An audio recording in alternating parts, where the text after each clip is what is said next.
Nós temos a lição de número 3 da Escola Bíblica, a superioridade de Jesus em relação a Moisés. Mas antes de entrarmos nesse estudo da lição 3, eu queria falar rapidamente. Não pude estar semana passada, estava gripado, não pude estar com os irmãos aqui. E uma coisa eu gostaria de falar, é importante, e com relação à lição da semana passada. Todos sabem que a carta aos Hebreus não é conhecido o autor dessa carta. Há muitas pessoas que supõem o apóstolo Paulo, Silas, Barnabé, Apolo e muitas pessoas que tivesse escrito esta carta. Na verdade, a semana passada, lendo, meditando na palavra de Deus, estudando a palavra de Deus, uma coisa eu tenho a certeza no coração, eu posso falar aos irmãos, não foi o apóstolo Paulo que escreveu a carta aos Hebreus. Talvez o irmão ficasse curioso de eu revelar quem foi que escreveu a carta aos Hebreus, mas não tem essa presunção. Ali vamos saber naquele dia, a gente vai saber quem escreveu a carta aos Hebreus, mas o apóstolo Paulo não foi. Nós podemos ter a convicção disso quando lemos ali no capítulo 2 da carta aos Hebreus, no versículo 3, que diz assim: começando a ser anunciada pelo Senhor, se referindo aqui ao Evangelho, a palavra de Deus, foi-nos depois confirmada pelos que a ouviram. Então, esse foi-nos, quem está dizendo aqui, é o autor da carta aos Hebreus. Ele está se incluindo aqui, foi passado para mim também, começou com Jesus, deu continuidade com os apóstolos, depois os discípulos, depois os obreiros da igreja primitiva e assim por diante. Então, o escritor aos Hebreus recebeu o evangelho de outras pessoas, aqueles obreiros da igreja primitiva. Então, como é que nós vamos dizer e podemos afirmar que não foi o apóstolo Paulo que escreveu a carta aos Hebreus? A Bíblia, a melhor maneira de a exegese, de interpretar a palavra de Deus, é pela própria palavra de Deus. Quando você vê em Gálatas, no capítulo 1, nos versos 11 e 12, e vai ficar aqui dirimida a dúvida que não foi o apóstolo Paulo. Ele diz aqui, o apóstolo Paulo: mas faço-vos saber, irmãos, que o evangelho que por mim foi anunciado não é segundo os homens, porque não o recebi nem aprendi de homem algum, mas pela revelação de Jesus Cristo. Então aqui fica esta palavra que eu não poderia deixar de falar, e temos a certeza que não foi o apóstolo Paulo que escreveu a carta aos Hebreus. Mas glória a Deus por quem escreveu, e é uma carta inspirada por Deus, pelo Espírito Santo de Deus, e nós vamos estar vendo nessa manhã a superioridade de Jesus em relação a Moisés. A grande importância da carta aos Hebreus, pelo menos dois motivos podemos estar falando aqui: a superioridade de Jesus em relação a Moisés. Moisés era tido como um grande ídolo, como um próprio Deus pelos judeus, pelos israelitas, e então a necessidade do escritor aos Hebreus deixar essa carta e dizer realmente quem era Moisés, quem era Jesus, e expressar, que nós vamos estar vendo nessa manhã, a superioridade de Jesus em relação a Moisés. Esse é um dos grandes objetivos da carta. O outro também é uma das cartas de maior exortação ao povo de Deus, a igreja do Senhor naquele tempo, a igreja dos primeiros séculos, quando foi escrita no final do primeiro século esta carta, e para dar orientação, direção, firmar, permanecer na fé, né? Uma vez salvo, não é salvo para sempre não, uma vez salvo, permaneça salvo, persevere na fé, e assim o Senhor te dará a grande vitória naquele dia, a vitória, a nossa esperança, a salvação, a vida eterna. Então, nesse texto áureo da nossa lição de número 3, a superioridade de Jesus em relação a Moisés, está na carta aos Hebreus, capítulo 3, versos 3, porque ele é tido por digno de tanto maior glória do que Moisés, aqui se referindo a Jesus. Quanto maior honra tem do que a casa, tem aquele que a edificou. Então ele está desmistificando aqui a Moisés, que era tido um grande ídolo até hoje, o judeu ortodoxo, o judeu que não é cristão, tem Moisés como em grande conta ali, né, judeus não convertidos. Então, nessa introdução do nosso estudo, o autor dá início ao capítulo 3, fazendo um contraste entre Moisés e Cristo. Em nenhum momento desse contraste o autor deprecia a pessoa de Moisés, mas sempre o coloca como um homem fiel a Deus na execução da sua obra. Entretanto, mesmo tendo assumido a grande missão de conduzir o povo rumo à terra prometida, Moisés não poderia se equiparar a Jesus, o autor de nossa fé. O contraste entre Moisés e Cristo é bem definido. Moisés é visto como um administrador da casa, Jesus como edificador. Moisés é retratado como servo, Jesus como filho. Moisés foi enviado em uma missão terrena, Jesus numa missão celestial eterna. Então essa é a grande diferença. Jesus é o incomparável. Jesus é aquele ao qual temos várias promessas da sua vinda no Antigo Testamento se cumprindo no nascimento, vida, morte, ressurreição e subindo aos céus o Senhor. Se concretizou o grande plano divino da salvação na pessoa de Jesus Cristo. Então o próprio Moisés, que escreveu o Pentateuco, Deuteronômio 18:15, faz menção à vinda de aqui em 18:15, o Senhor teu Deus te despertará um profeta do meio de ti, de teus irmãos como eu é que o Senhor está falando como o próprio Senhor, Jesus é Deus, e a ele ouvireis. Menção aqui a Jesus, o próprio Moisés tinha conhecimento e entendimento disso. Então ele tem uma missão superior. Jesus era o autor e mediador da nossa salvação. Tomando por base esse conhecimento, seus leitores, a quem ele chama afetuosamente de irmãos santos, deveriam ficar atentos ao que seria dito agora, capítulo 3, no versículo de número 1 da nossa carta aos Hebreus. Nós vamos estar vendo aqui, pelo que irmãos santos, participantes da vocação celestial, considerai a Jesus Cristo apóstolo e sumo sacerdote da nossa confissão. É o Senhor.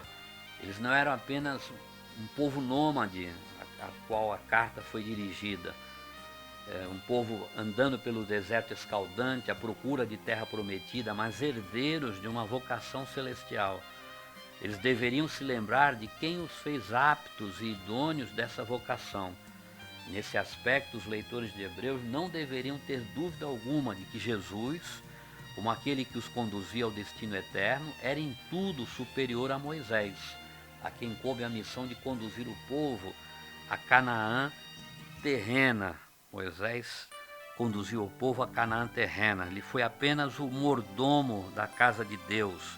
Jesus era e é o construtor do edifício espiritual, o oleiro que nos molda a cada dia, lapidando e transformando as nossas vidas. Ele é o oleiro, nós somos os vasos em suas mãos, assim como Moisés também foi um vaso nas mãos do Senhor, um vaso precioso no seu tempo, que recebeu a grande missão de libertar o povo de Israel no cativeiro do Egito. Então, o Senhor também, além de ter uma vocação superior, Jesus, ele tem uma missão superior.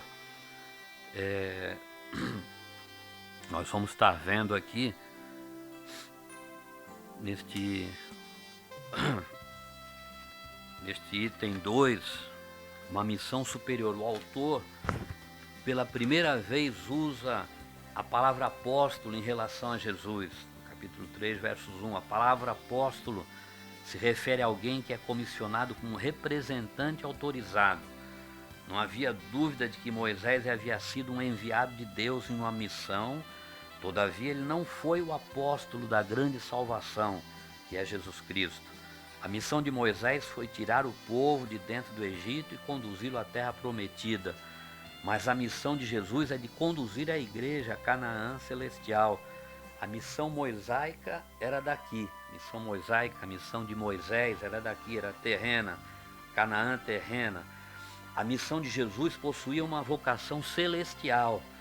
Cristo não foi apenas um enviado em uma missão, mas acima de tudo apóstolo da nossa confissão, alguém com autoridade na missão de nos conduzir ao destino eterno. Foi isso que o Senhor fez, isso que Ele realizou, e podemos dizer que é uma missão superior à missão do Senhor.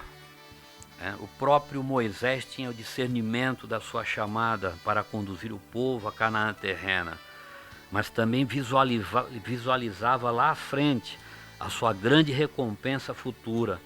Moisés sabia que tinha sido chamado e foi chamado frente a frente com o Todo-Poderoso, com Eu Sou ali naquela sarça ardente, com essa missão de retirar o povo de Israel do cativeiro do Egito. Mas Moisés sabia que ele tinha vindo e tinha a convicção da sua chamada, tanto é que você vê na própria carta aos Hebreus, no capítulo 11, a partir do versos 24, aonde diz assim: pela fé Moisés, sendo já grande, recusou ser chamado filho da filha de Faraó, escolhendo antes ser maltratado com o povo de Deus do que por um pouco de tempo ter o gozo do pecado, tendo por maiores riquezas o vitupério de Cristo do que os tesouros do Egito. Veja bem a parte final do versículo 26, porque Moisés tinha em vista a recompensa. Qual é a recompensa que ele tinha em vista? Era os céus de glória, era Canaã celestial, a Jerusalém celestial. Ele tinha a convicção disso, de estar ali um dia na presença do Senhor. Então, nós vamos estar vendo aqui o perigo de ver, mas não crer também, nesse tópico de número 2, uma autoridade superior. Jesus tem uma autoridade superior.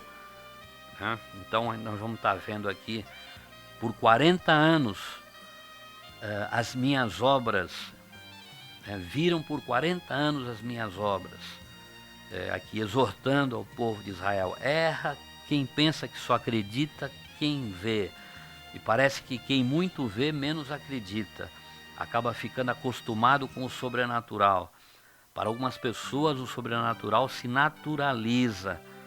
Exatamente isso que aconteceu no deserto, e era especificamente isso que acontecera com a comunidade dos primeiros leitores de Hebreus.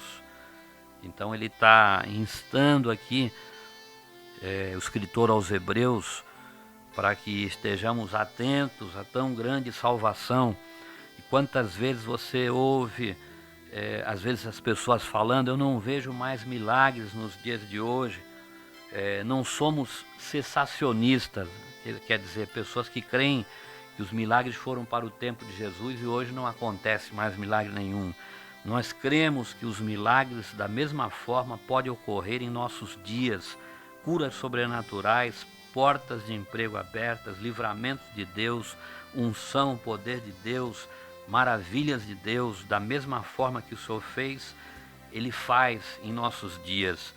Então não temos visto muito em nossos dias esses milagres, essas maravilhas, esses sinais, esses prodígios. Como é que podemos explicar tudo isso?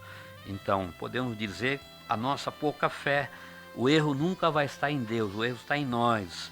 Pouca fé, pouca oração, pouco jejum, pouca santidade, pouca consagração, e considerando tudo isso também dentro da soberania de Deus. Deus é soberano, Ele faz o que Ele quiser fazer, com quem Ele quiser, no tempo que Ele quiser, da forma que Ele quiser. Ele é Deus. Mas apesar de tudo isso, eu digo, as igrejas do Senhor, as igrejas evangélicas que pregam a verdade da palavra de Deus, o maior milagre continua ocorrendo. E o maior milagre são pessoas sendo salvas por esse mundo afora através da pregação do Evangelho. Esse é o maior milagre. Ninguém pode mudar a cabeça de uma pessoa, só o Senhor, através da sua palavra, do Evangelho, e a pessoa reconhecendo ser um pecador. Você que nos ouve nesta manhã e tem ouvido esta palavra, reconhecendo que sendo um pecador, entregando a sua vida nas mãos do Senhor, você terá ali a bênção maior, que é a salvação da tua alma, e também um tempo de peregrinação nesta terra abençoado pelo Senhor, na direção do Senhor. Então, o autor está dizendo aqui o perigo de ver, mas não crer. Quem mais viu tantos milagres como o povo de Israel naquele tempo? Quantas pessoas que viram aquilo? Os milagres no Egito, um mar vermelho se abrindo, maná caindo do céu, a água saindo das rochas, as codornizes voando a baixa altura ali, eles comendo carne através dessas aves, coisas extraordinárias, mas estavam ali sempre murmurando, sempre reclamando, apesar de verem todas essas coisas. Então não é que você tem que ver para você se firmar na fé, você tem que crer para ver e não ver para crer. É isso que o Senhor falou a Tomé ali, quando ele aparece aos apóstolos, Tomé não está, e quando Jesus vai embora, Tomé chega, os apóstolos falam a Tomé que Jesus esteve ali com eles e Tomé não acredita. Tomé diz que só vendo eu vou crer. E Jesus, uma semana após, entra de novo naquele ambiente, naquela sala, passa pela parede ali, no seu corpo glorificado, e chama logo a Tomé e pede que Tomé toque ao seu lado, toque nas suas mãos. E ali Tomé cai em si, cai no chão, cai aos pés do Senhor e traz aquelas palavras tão grande bênção: Deus meu. E Jesus ali repreende a Tomé: porque me viste e creste, Tomé. Bem-aventurados que não viram e creram. Eu não vi, você não viu, você que nos ouve é crente em Jesus Cristo, mas nós cremos, então você é bem-aventurado, você é mais do que feliz. E temos muitas razões para crer na nossa salvação, experiência de nossa conversão, experiências com Deus, mudança de vida, transformação de vida, e Deus tem nos dado muito mais do que merecemos. Talvez você questione, mas o que tem a ver isso? O autor falando aqui com relação ao povo de Israel naquele tempo, atravessando o Mar Vermelho, peregrinando naquele deserto, que tem a ver isso em nossos dias, e tem muito a ver. O próprio apóstolo Paulo, ele usa aquela situação para nos exortar também, assim como o escritor aos Hebreus nos exorta. O apóstolo Paulo, ele deixa aqui em 1 Coríntios capítulo 10, a partir do versos 1, ele fala também da possibilidade de não chegar ao fim da caminhada. Depois nós vamos estar lendo aqui na página 22, o autor escreve algumas coisas aqui, devemos estar lendo após esse trecho da leitura da palavra de Deus. Ele diz assim, nesse título que antecede esta leitura, capítulo 10, 1 Coríntios: não devemos tentar a Cristo como alguns dos israelitas o tentaram. Então diz assim a palavra: ora, irmãos, não quero que ignoreis que nossos pais estiveram todos debaixo da nuvem, e todos passaram pelo mar, e todos foram batizados em Moisés na nuvem e no mar, e todos comeram de um mesmo manjar espiritual, e beberam todos de uma mesma bebida espiritual, porque bebiam da pedra espiritual que os seguia, e a pedra era Cristo. Mas Deus não se agradou da maior parte deles, pelo que foram prostrados no deserto. Esse prostrados no deserto significa que eles morreram antes de possuir a Canaã terrestre. E o apóstolo faz um paralelo: da mesma forma nós, se não atentarmos às palavras de Deus, vivermos uma vida consagrada ao Senhor, também poderemos não entrar, não na Canaã terrestre, mas na Canaã celestial. E aqui ele faz a exortação, e dizendo no verso 6, e essas coisas foram-nos feitas em figura, para que não cobicemos as coisas más como eles cobiçaram. Aí ele traz a lista aqui do que eles cobiçaram. E para nós hoje, aqui, que estamos caminhando para a Canaã celestial: não vos façais, pois, idólatras, como alguns deles, conforme está escrito: o povo assentou-se a comer e a beber e levantou-se para folgar. E não nos prostituamos, como alguns deles fizeram, e caíram num dia 23.000. E não tentemos a Cristo, como alguns deles também tentaram e pereceram pelas serpentes. E não murmureis, como também alguns deles murmuraram e pereceram pelo destruidor. Ora, tudo isso lhes sobreveio como figuras, e estão escritas para aviso nosso, em nossos dias, para quem já são chegados os fins dos séculos. Aquele, pois, que cuida estar em pé, olhe que não caia. Então podemos ver aqui a exortação do escritor aos Hebreus, o apóstolo Paulo usando dessa exortação para exortar a igreja do Senhor, para que nós hoje sejamos exortados também, para que não vivamos desta maneira, que seja uma maneira que desagrade ao Senhor, debaixo de idolatria, debaixo de bebedice, debaixo de murmuração, debaixo de prostituição. São coisas que nos afastam de Deus. Não podemos alegar que eu estou salvo, então agora a graça é maior e eu posso fazer o que eu quiser fazer. É verdade, você pode fazer o que você quiser, desde que você não esteja desobedecendo ao Senhor, a sua palavra. Temos toda a liberdade, somos livres, não somos escravos mais do pecado. Então aquilo que andávamos outrora escravizados pelo pecado, hoje não faz mais parte da nossa vida, não pode fazer.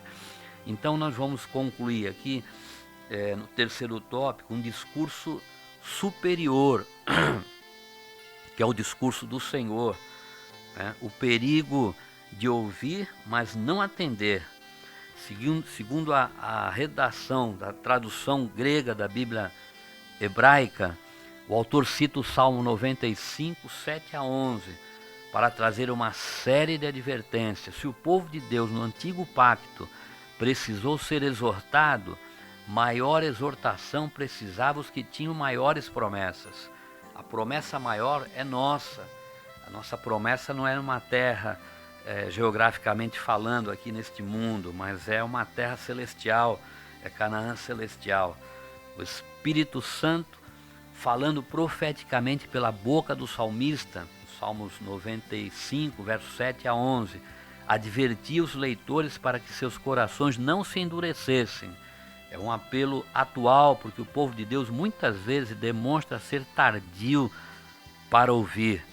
O perigo de ouvir, mas não atender. Então vamos estar sendo exortados, e começa comigo, eu estou falando, e a palavra atinge primeiro a mim, com uma espada de 2 gumes, corta do meu lado e do seu que está ouvindo aí, meu irmão, minha irmã, você que está ligado aí e atento ao estudo da nossa escola bíblica. Salmos 95, a partir do verso 7, que diz assim: porque Ele é o nosso Deus e nós, povo do seu pasto, e ovelhas da sua mão. Se hoje ouvirdes a sua voz, não endureçais o vosso coração, como em Meribá, como no dia da tentação no deserto, fazendo menção ao povo de Israel, atravessando o deserto pelo espaço de 40 anos, murmurando ali diante de Moisés, idolatrando e se prostituindo. Quando vossos pais me tentaram, provaram-me, viram a minha obra. 40 anos estive desgostado com esta geração e disse: é um povo que erra de coração e não tem conhecimento dos meus caminhos. Por isso jurei na minha ira que não entrarão no meu repouso. E realmente ninguém entrou ali, com exceção de Josué e Calebe e aqueles com menos de 20 anos de idade que entraram e possuíram a terra prometida. Então, veja bem como é a exortação do salmista, isso citando ali o povo de Israel no cativeiro, saindo do cativeiro do Egito, entrando milagrosamente ali, atravessando o Mar Vermelho, entrando ali naquele deserto e murmurando contra o Senhor. Nós saímos do Egito. O Egito significa o mundo que jaz no maligno. Estamos caminhando agora para Canaã celestial. Não devemos incorrer nos mesmos erros que incorreram ali o povo de Israel no passado. Essa é a exortação que faz o salmista, que faz ali o escritor aos Hebreus, que faz o apóstolo Paulo, que estamos fazendo hoje através dessa lição, desse estudo, que não é apenas para ganharmos um conhecimento a mais da palavra de Deus, mas é para ouvirmos e colocarmos em prática nas nossas vidas. Não estamos sendo exortados aqui pelo escritor aos Hebreus quanto à entrada numa Canaã terrestre, mas para a entrada na Canaã celestial. Temos o risco, pela nossa desobediência e dureza de coração, de não adentrarmos a Canaã celestial.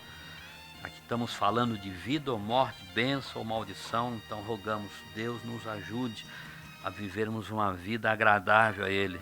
E veja como diz o escritor aqui, o autor da lição, no Conheça Mais, na página 22, a possibilidade de não chegar ao fim da caminhada.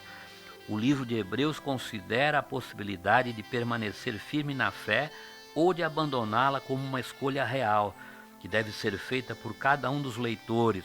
O autor ilustra as consequências da segunda opção, referindo-se à destruição dos hebreus rebeldes no deserto após sua gloriosa libertação do Egito. Então fomos libertos do Egito, como disse, significando o mundo em que vivemos, o mundo em que jaz no maligno. Então não podemos usar tão grande salvação para fazermos aquilo que vem em nossa mente, em nosso coração, porque podemos errar e somos falhos, e aí sofreremos uma consequência terrível disso. Muito bem, então nós vamos estar entrando aqui nesse item 2, a humilhação do servo, mostrando aqui a superioridade do Senhor. A sua humilhação, a humilhação de Jesus, está relacionada aos seus sofrimentos, como ser perseguido. Veja bem o que aconteceu com o Senhor, os sofrimentos que o Senhor teve para nos dar tão grande salvação e passar tudo o que passou. Foi perseguido, desprezado pelas autoridades, discriminado, silenciado diante de seus acusadores, açoitado impiedosamente, injustamente julgado diante de Pilatos e Caifás, e finalmente crucificado e morto. Assim se cumpriu cada detalhe da profecia a respeito do servo sofredor. Isso o profeta Isaías, capítulo 53, ele dá detalhes da crucificação do Senhor, como que se tivesse presenciado ali. Aí podemos ver o sobrenatural da palavra de Deus, o milagre da palavra de Deus, a palavra de Deus, os acontecimentos que tiveram no seu tempo ali, não foram coisas que pessoas viram e narraram depois de acontecer, mas foram coisas que foram narradas antes de acontecer, e aconteceram exatamente como foram narradas ali. Então podemos ver a veracidade da palavra de Deus, a autenticidade da palavra de Deus. O exemplo maior, o Senhor, o servo humilhado, a humilhação do servo, ele como o próprio Senhor nos dá esse exemplo aqui no trecho bem conhecido da palavra de Deus, capítulo 2 da carta aos Filipenses, a partir do versículo 5, que diz: de sorte que haja em vós o mesmo sentimento que houve também em Cristo Jesus, que sendo em forma de Deus, não teve por usurpação ser igual a Deus, mas aniquilou-se a si mesmo, tomando a forma de servo, fazendo-se semelhante aos homens, e achado na forma de homem, humilhou-se a si mesmo, sendo obediente até a morte, e morte de cruz. Pelo que também Deus o exaltou soberanamente, lhe deu um nome que é sobre todo nome. Então, meus irmãos, aplicamos para nós a palavra do Senhor, o estudo, a lição da escola bíblica. Se o Senhor, sendo o próprio Senhor, se humilhou a si mesmo, como então não deve ser o nosso procedimento? Quem pensa ser alguma coisa, nada é. Tudo o que somos é pela bondade, a graça e a misericórdia do Senhor. E qualquer outro entendimento, como diz e lemos aqui em 1 Coríntios, aquele que está em pé, cuide que não caia. Então, a base de toda a bênção diante do Senhor é nos humilharmos diante do Senhor, reconhecermos que Ele é o Senhor. Se Ele mesmo fez isso sendo o Senhor, quem dera a nós. Pedro escreve com relação a isso com muita propriedade ali na sua primeira carta, capítulo 5, no verso 6, humilhai-vos, pois, debaixo da potente mão de Deus, para que a seu tempo Ele vos exalte. É o Senhor, Ele que sabe a nossa posição, é Ele que sabe, Ele que conhece. E por mais que sejamos até exaltados pelo Senhor, devemos ter sempre esse entendimento que tudo é pela bondade e pela misericórdia do Senhor. E se o Senhor nos deixar, nós estamos perdidos. O orgulho é algo que deve ser combatido em nossas vidas todos os dias, sem trégua até o fim. O pecado de Lúcifer, o orgulho, a vaidade, a presunção, isso aí devemos estar a cada dia crucificando esse sentimento em nós, que pode vir a aflorar em nós. Podemos ser usados por Deus de uma maneira extraordinária, maravilhosa, e aí é o grande perigo de estarmos nos exaltando e dizendo que eu fiz, que eu faço, que eu aconteço. Na verdade é o Senhor que está nos usando ali. A glória, a honra e o louvor é dado a Ele. Nós somos os seus servos e o Senhor ainda nos dá o privilégio de nos chamar de amigos. E o servo não sabe o que faz o seu Senhor, mas o Senhor sabe o que Ele faz e mostra a nós o que Ele faz, porque somos seus amigos. Então Ele dá aqui, deixa o exemplo a ser seguido. Quando andou na terra, Jesus nos ofereceu o maior exemplo, o melhor exemplo, fazendo a vontade do Pai, amando o próximo com um amor sem igual. Tudo que Ele fazia era debaixo da orientação do Senhor. O próprio Senhor aqui na terra não fazia nada sem que antes consultasse ao Pai e ter a concordância do Pai, ainda que Ele 100% Deus, 100% homem aqui na terra, tinha um relacionamento perfeito com o Pai, por isso andava no centro da vontade do Pai. Nós não estamos perto disso, estamos longe disso, andamos e temos as nossas fraquezas, fragilidades, deficiências, mas em tudo isso, muito mais devemos buscar no Senhor, para estarmos andando na dependência do Senhor. Logo, a partir da vida do Salvador, somos estimulados, Ele nos estimula a priorizar o reino de Deus, a pessoa do Altíssimo em todas as áreas de nossa vida, não permitindo que nada tome o seu lugar em nosso coração.